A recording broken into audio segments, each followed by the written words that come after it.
오늘 말씀은 다시 또 다시라는 말씀으로 이런 말씀을 전하겠습니다.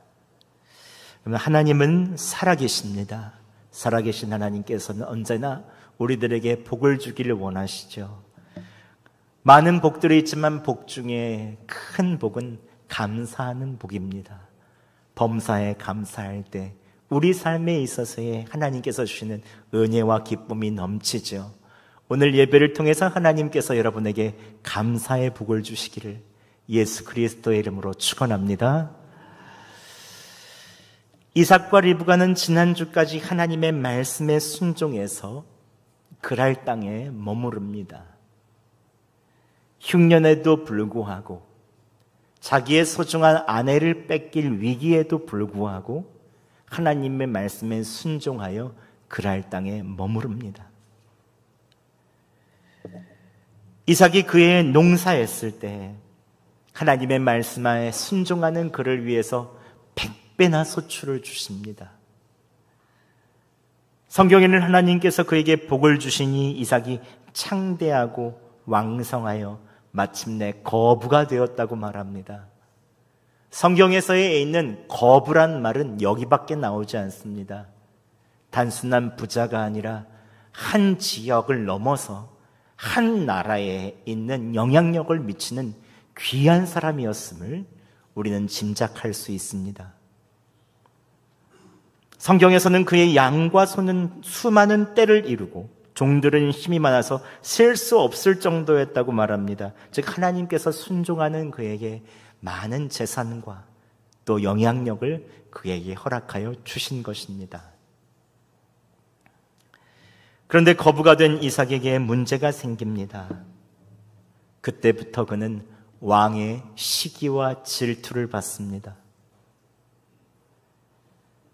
여자의 질투보다 남자의 질투가 더 무서운 것 아세요? 남자가 질투하며 시기하기 시작하면 생명을 노립니다. 그만큼 남자의 질투는 무섭습니다. 얼마 전까지만 해도 이삭과 리브가를 보호해주던 그랄 왕 아비멜렉은 자신보다 더 큰 부, 더 큰 권력, 더 큰 영향력을 가진 이 이삭을 견제하고 그를 제거하려고 합니다. 아비멜렉은 주도 면밀하게 이삭을 제거할 계획을 세웁니다. 여러분, 물은 인간의 삶에 제일 중요하죠. 이스라엘 남부 지역에서는 1년 강수량이 200mm밖에 되지 않기 때문에 물은 정말로 중요합니다. 물이 없으면 결국 사람과 가축 모두 죽을 수밖에 없죠. 아비멜렉은 먼저 이삭의 우물을 흙으로 메우고 물 공급을 끊습니다. 꼭 기업들이 자신에게 있는 원수된 기업에게 그 자금의 흐름을 끊는 것처럼 물에 있는 공급을 끊습니다. 나에게 도전하면 너의 숨통을 끊겠다는 경고를 먼저 한 것입니다. 그리고 아비멜렉은 이삭에게 떠날 것을 명령합니다. 16절에 이렇게 말합니다. 아비멜렉이 이삭에게 이르되 내가 우리보다 크게 강성한즉 우리를 떠나라. 아비멜렉은 거부가 된 이삭에게 이 땅에서 떠나라고 명령합니다. 그런데 우물을 뺏긴 이삭은 아비멜렉에게 따지거나 다투지 않고 더 큰 힘인데도 불구하고 순순히 양보하고 그 자리를 떠납니다. 그리고 그랄 골짜기로 갑니다. 그랄 골짜기에는 아버지 아브라함이 팠다가 블레셋 사람들이 막은 우물이 있었죠. 이삭은 그 우물들을 다시 팝니다. 그런데 거기에서 물이 나오기 시작했습니다. 이삭은 기뻤을 것입니다. 하나님께서 우리를 살려주시는구나. 그런데 우물이 나왔다는 소식을 들은 아비멜렉은 이삭을 가만히 두지 않습니다. 야비하게 그랄 목자들을 보내서 이 물은 우리 것이라고 우기면서 우물을 뺐습니다. 물만 뺏으면 죽는 것은 시간 문제입니다. 그것을 알고 뺏기지 않으려는 이삭의 목자들과 아비멜렉이 보낸 그랄의 목자들이 함께 크게 다툼이 벌어집니다. 그래서 그 우물의 이름을 에색 다툼이라고 불렀습니다. 그런데 이번에도 이삭은 순순히 우물을 양보하고 다른 지역으로 떠납니다. 그리고 새 우물을 팝니다. 그런데 여러분, 우물을 파는 것이 쉽습니까? 이번 성지순례 때 저희가 부엘세바를 간 적이 있었는데, 남부 지역이죠. 우물의 깊이가 69m였습니다. 우리나라 같이 물이 풍부한 나라는 10m 정도만 파도 우물이 나오는데, 이스라엘은 일반적으로 50m 이상을 파도 우물이 나올 확률이 10분의 1이라고 합니다. 5%에서 10%라고 합니다. 10번 파야 한 번 물이 나올까 말까 한 것입니다. 그런데 놀랍게도 이삭이 우물을 파니 그곳에서 물이 터져 나왔습니다. 물이 터져 나오자마자 이번에도 그랄의 목자들은 기다렸다는 듯이 그 우물로 달려들어서 우물을 뺏으려고 합니다. 이삭의 목자들은 이번에 뺏기지 않으려고 또 막으니 크게 싸움이 벌어졌습니다. 그래서 그곳 이름을 신나, 대적함이라고 불렀습니다. 그런데 오늘 22절에 이삭이 거기서 옮겨 다른 우물을 팠다라고 말합니다. 그런데 여러분, 이삭이 다른 우물을 또 팔 수가 있겠습니까? 또다시 양보하고 다른 곳으로 옮겨서 우물을 파는 것이 그에게 얼마나 힘든 일이겠습니까? 2번이나 그랄 목자들을 보내서 우물을 막아버린 아비멜렉이 이번에도 또 달려들어 우물을 막을 텐데 우물을 파봤자 무슨 소용이 있겠습니까? 또 우물을 판다고 해서 우물이 바로바로 나오는 것도 아닙니다. 최소 열흘에서 한 달 이상 꼬박 그곳에 모든 사람들이 다 매달려야 우물이 나올까 말까입니다. 아마 계속된 우물 파기로 인해서 이삭의 종들은 모두 지쳐 있었을 것입니다. 이삭은 아비멜렉에 있어서 아비멜렉이 보낸 그랄의 목자들이 또다시 우물을 뺏으려 들었을 때 멀리 나일강이 있는 애굽으로 떠나고 싶었을 것입니다. 우물을 파고 물을 구하는 것이 이제는 지칩니다. 물이 나온다고 해도 아비멜렉이 물을 막지 못하도록 다투는 것도 이제는 힘이 듭니다. 숨통을 끊으려고 달려드는 아비멜렉을 보고 어떻게 그냥 머물러 있을 수 있겠습니까? 떠나든지 싸우든지 둘 중에 하나겠죠. 하나님의 말씀에 순종하여 이 땅을 떠나지 않고 양보하고 또 양보하고 여기까지 왔는데, 그토록 애쓰고 파놓은 우물을 하루아침에 메워버린 아비멜렉을 생각하면 화가 올라와서 잠을 이루지 못했을 것입니다. 어떻게 그럴 수 있는가? 이삭은 다시 우물 팔 생각조차 하기도 힘들었을 것입니다. 그러면 순종하지 못하면, 말씀에 순종하지 못하면 또다시 시작하기가 어렵습니다.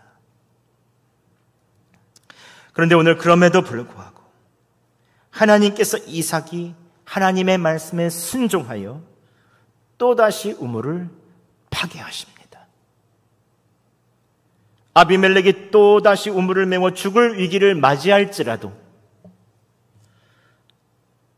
우물을 10번이고 100번이고 다시 메운다고 할지라도 하나님께서는 이삭이 하나님의 말씀에 순종함으로 가나안 땅을 떠나지 않고 다시 또 우물을 파괴하십니다. 하나님께서는 어떻게 순종함으로 이삭이 우물을 또다시 파괴하십니까? 우선 하나님께서는 그가 하나님만 의지하게 하십니다. 우리 한 16절 말씀 함께 봉독하겠습니다. 시작. 아비멜렉이 이삭에게 이르되 내가 우리보다 크게 강성한즉 우리를 떠나라. 지금까지 이삭은 그랄 땅에서 아비멜렉을 보호자로 삼고 의지했습니다. 리브가를 노리는 수많은 남성에게서 흉년의 때에 블레셋 땅에서 보호해 줄 수 있는 사람은 아비멜렉밖에 없다고 생각했습니다. 그러나 하나님께서는 그를 시기하는 아비멜렉을 보여주시면서 이제 하나님만 의지하게 하십니다. 1번, 2번, 3번 와서 우물을 막고 그를 해치려고 하는 이 아비멜렉을 보면서 오직 여호와 하나님만 의지해야 함을 다시 깨닫게 하십니다. 사람이 시기하고 질투하고 길을 막을 때가 하나님을 의지해야 하는 신호임을 이 이삭이 깨달은 것입니다. 둘째, 하나님께서는 그에게 돕는 사람을 붙여주십니다. 19절 말씀 저희가 함께 봉독하도록 하겠습니다. 시작. 이삭의 종들이 골짜기를 파서 샘 근원을 얻었더니. 아멘. 그가 우물을 파는 것은 혼자서 파는 것이 아닙니다. 오늘 이삭의 종들이 골짜기를 팠다, 우물을 팠다, 샘 근원을 얻었다라고 말하고 있습니다. 종들과 그의 뜻을 따르는 많은 사람의 도움이 있어야 우물을 팔 수 있습니다. 하나님께서는 그가 새로운 우물을 팔 때마다 돕는 사람을 붙여주십니다. 종들이 마음을 다하여 그를 돕게 하십니다. 혼자가 아니고 수많은 사람들이 그와 함께하고 있다는 것을 주님은 보여주십니다. 우물이 뺏길 때도 이삭의 목자들이 다시 한번 나서서 막 싸워줍니다. 이삭을 대신하여 싸워줍니다. 무엇보다도 에색과 신나에서 우물을 팔 때마다 10번에 한 번이 아니라 100% 우물이 나오게 하시면서 하나님도 그를 돕고 있다는 것을 이삭에게 보여주십니다. 마지막으로 하나님께서는 그에게 선한 생각을 주십니다. 22절 상반절 말씀 함께 봉독하겠습니다. 시작. 이삭이 거기서 옮겨 다른 우물을 팠더니 그들이 다투지 아니하였으므로. 아멘. 그는 아비멜렉이 떠나라고 하고 비열하게 목자들을 통해서 가는 곳마다 우물을 막을 때 종들을 무장시켜서 함께 전쟁을 선포할 수도 있었을 것입니다. 이삭이 더 부자고 더 능력이 많았습니다. 그를 따르는 사람, 존경하는 사람도 많았습니다. 막강한 부와 영향력으로 무기도 사고 건장한 종들을 특별히 훈련시켜서 군대를 양성해서 아비멜렉을 제압할 수도 있었을 것입니다. 하지만 하나님께서는 그에게 선한 생각을 주십니다. 아비멜렉이 그에게 베풀었던 그동안 호의를 떠올리게 하시며 다투지 않고 끝까지 양보하게 하십니다. 여러분, 사람의 음성은 귀를 통해서 듣지만 영이신 하나님의 음성은 우리의 마음으로 듣죠. 깨달음으로 듣습니다. 하나님께서는 이삭에게 양보할 수 있는 넓은 마음과 선한 생각을 주시죠. 하나님의 음성을 들려주십니다. 이삭은 하나님께서 주시는 선한 생각, 양보와 인내를 붙잡습니다. 하나님께서는 이삭이 아비멜렉이 아닌 하나님만 의지하게 하시고 하나님께서는 그를 돕는 사람을 계속해서 붙여주시고 그에게 선한 생각을 주심으로 양보하고 인내하여 다른 곳에서 우물을 파게 하십니다. 하나님께 순종하여 다시 또 우물을 파는 이삭에게 하나님께서는 어떤 축복을 주십니까? 22절 말씀 다시 봉독해 보겠습니다. 시작. 이삭이 거기서 옮겨 다른 우물을 팠더니 그들이 다투지 아니하였으므로 그 이름을 르호봇이라 하여 이르되 이제는 여호와께서 우리를 위하여 넓게 하셨으니 이 땅에서 우리가 번성하리로다 하였더라. 아멘. 하나님께서 이삭과 종들이 함께 힘을 모아서 우물을 파는 순간 엄청난 물의 근원이 솟아나옵니다. 이제 아비멜렉이나 그랄의 목자도 막을 수 없는 강한 물줄기, 넓은 지역을 덮고 남음이 있는 샘이 터져버립니다.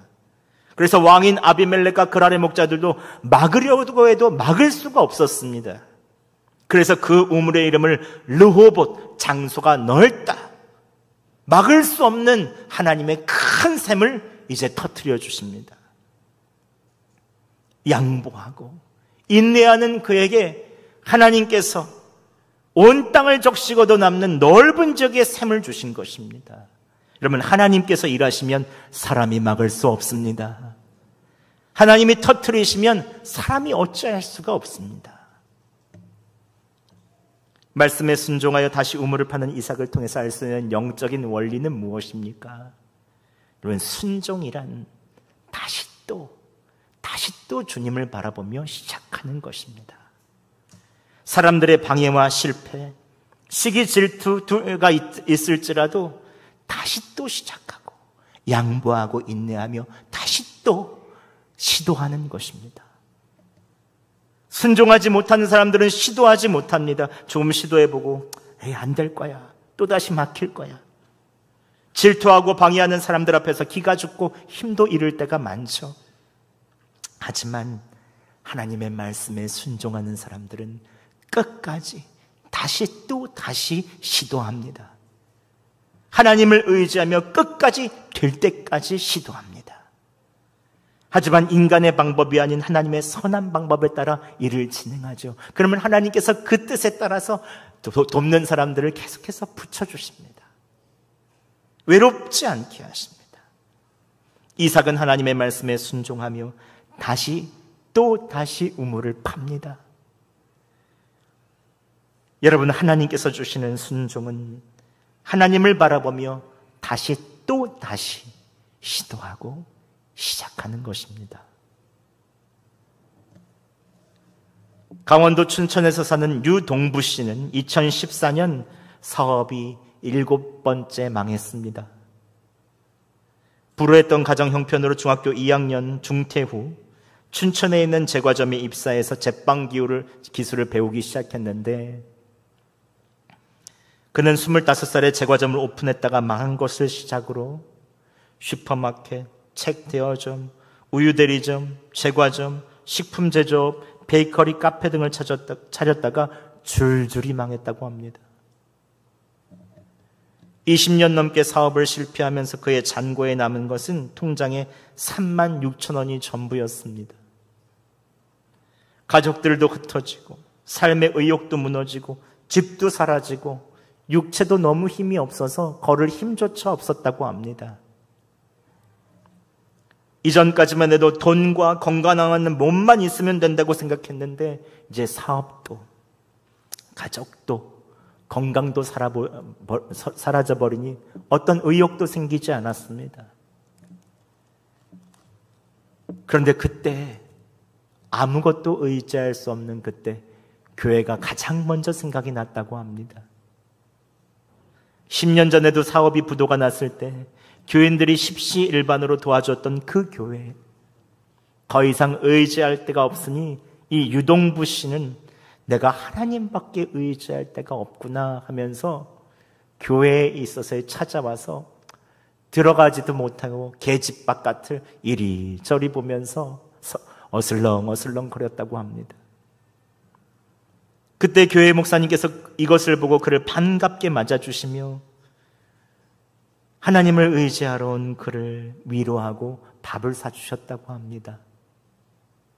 아무 말도 하지 않고 기운 차리라고 하면서 한 달간 매일 춘천에 있는 맛집을 돌아가면서 어느 날은 막국수집, 오늘은 곰탕집, 오늘은 무슨 집 계속하면서 밥만 사주셨다고 합니다.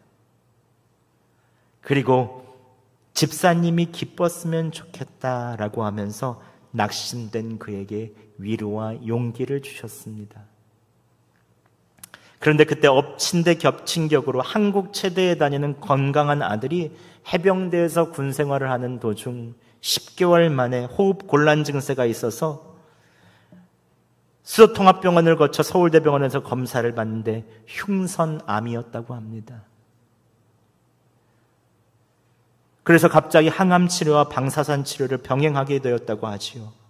사업은 망했고 집은 없고 아들은 암에 걸렸고 누구도 의지할 수 없는 그때 교회에서 딱한 사정을 알고 교회 숙소에서 살도록 허락해 주었다고 합니다. 사업도 망해 아들도 아파 교인들 볼 면목도 없지만 성도들이 따뜻하게 이 유동부 씨를 도와주었고 그 손길로 말미암아 하루하루 아들을 돌보며 살 수 있었다고 합니다. 네, 3개월이 지난 그때 하나님께서 그에게 또 돕는 사람을 붙여주셨습니다. 춘천 교대에서 10평 남짓의 베이커리 카페를 하시는 권사님께서 그곳에 1.2m 정도 매대에 빵을 만들어서 팔아보면 어떻겠느냐라고 제안해 왔습니다. 재료도 주겠고 오븐도 주겠다. 편하게 만들어 보라라고 하면서 이야기해 주셨다고 합니다. 유동부 씨는 이전에도 제가 제빵을 했지만 다시 시작할 용기가 없었습니다. 아이디어도 없었습니다. 의욕도 사라졌습니다. 그런데 그때 항암 치료와 방사선 치료를 하는 아들이 간절히 소원이 있다고 하면서 햄버거와 콜라를 먹고 싶다고 간절히 요청하더랍니다. 이거 먹으면 안 되는데 라고 해서 그래도 그렇게 요청해서 햄버거와 콜라를 사줬다고 합니다. 그런데 항암과 방사선으로 면역력이 떨어진 상태에서 햄버거를 먹으니 속이 뒤집어지고 밤새 간지럽다고 긁으며 잠을 못 자는 것을 눈으로 직접 보았습니다. 괴로워하는 아들을 위해서 눈물로 기도할 때 이 아들이 마음 놓고 먹을 수 있는 빵은 없을까라고 생각하는데 그 순간 하나님께서 건강빵인 치아바타라는 아이디어를 주셨습니다. 다음날 어떤 첨가물이 들어가지도 않은 유기농 밀가루로 만든 빵을 정성껏 만들어서 아들에게 주었습니다. 사진도 보여주셔야 되는데 왜 사진이 없어요? 예, 치아바타 빵이잖아요. 빨리빨리 보여주세요. 예. 아들이 먹고도 전혀 간지럽지 않고 속이 편안하다는 말을 들으면서 이거다라는 생각을 했다고 합니다. 우리 아들이 편한 것처럼 모든 사람이 건강하게 먹을 수 있는 빵을 만들자라는 생각을 했다고 합니다. 하나님께서 돕는 사람들을 보내주시고 선한 생각과 아이디어를 주신 것입니다. 그렇게 치아바타 빵을 만들어 파는데 춘천교대에서 점점 이 빵이 유명해지기 시작했습니다. 알레르기나 아토피를 겪는 학생들이 먹고 아무 이상이 없다고 입소문이 났습니다. 또 소화불량과 변비로 고생하는 학생들이 먹어도 속이 편하니 점점 인근으로 소문이 퍼졌고 지역 방송국에도 취재를 나왔다고 합니다. 점점 더 소문이 퍼져서 2년 후인 2016년 KBS 아침마당에 출연했고 하나님께서 전국에서 6개월치의 주문이 한꺼번에 들어오게 하셨다고 합니다. 하나님께서 이삭처럼 막을 수 없는 샘을 터뜨려 주신 것입니다. 그때 그 물량을 도저히 감당할 수 없는데 교회 부목사님들과 청년들이 함께 도와서 이것을 그 기한 내에 잘 마칠 수 있었다고 합니다. 그 일 이후 치아바타 집에 사람들이 줄을 서고 먹으니 춘천 외곽에 작고 아담한 18평짜리 공장도 만들게 되어서 유동부 치아바타가 시작되었다고 합니다. 현재 직원 60명을 주게 되었고 서민갑부에도 출연하고 연매출이 45억이 넘는 빵집이 되었다고 합니다. 하나님의 말씀에 순종하여 주님을 의지하여 다시 하나님께서 주시는 선한 마음을 따라서 다시 시작한 유동부 씨에게 하나님께서 막을 수 없는 샘을 터뜨려 주신 것입니다. 여러분, 우리의 삶에도 우물이 막힐 때가 있죠. 목표했던 학교, 가고 싶은 직장이라는 우물, 아름다운 결혼 생활이라는 우물, 승진, 사업, 하고자 하는 일들이라는 우물이 경쟁과 질투, 때때로는 사람들의 방해로 인해서 막힐 때가 있습니다. 그러면 우리는 쉽게 환경과 경쟁, 우물을 막은 사람들을 원망하고 자포자기하기 쉽죠. 그러나 여러분, 그때 하나님을 의지하시기 바랍니다. 그때가 바로 주님을 의지해야 될 때입니다. 하나님의 약속을 의지하고 다시 도전하고 시도해 보시기 바랍니다. 하나님께서는 반드시 우리에게 돕는 사람을 붙여주시고 그에 합당한 선한 생각, 아이디어를 허락하여 주실 것입니다. 여러분의 삶을 한번 뒤돌아보세요. 하나님을 의지할 때, 여러분이 힘들어할 때 하나님께서 여러분에게 붙여주신 사람이 얼마나 많습니까? 의무로양으로 도와주는 사람도 있었고 기도해주는 사람도 있었고 여러분에게 있어야 격려의 말을 해주는 사람들이 그동안 얼마나 많았습니까? 또한 다투고 경쟁하고 시기하기보다 주님을 의지하고 양보하고 사랑하고 인내할 때 하나님께서 이루시는 일들이 얼마나 더 많았습니까? 나의 길을 가고 하나님께서 주시는 길을 그냥 가리려 하면서 양보하고 인내하고 사람들에 있어서에는 시기와 질투가 있을 때에도 그 길을 그냥 갈 때 하나님께서 주시는 크신 은혜와 기쁨이 내 안에 있었음을 여러분 발견할 수 있습니다. 그때마다 영적인 성장을 주시고 세상에 줄 수 없는 거룩함을 우리에게 주셨죠. 여러분, 선한 마음을 가지고 다시 또 시작해 보시기 바랍니다. 다시 도전하시기 바랍니다. 하나님께서는 반드시 돕는 사람을 붙이시고 선한 아이디어를 허락하여 주실 것입니다. 사람의 힘으로는 막을 수 없는 샘들을 터뜨려 주십니다. 그런데 여러분 가만히 생각해 보면 하나님께서는 이미 우리에게 축복의 샘을 터뜨려 주셨습니다. 그 축복의 샘은 바로 예수 그리스도시죠.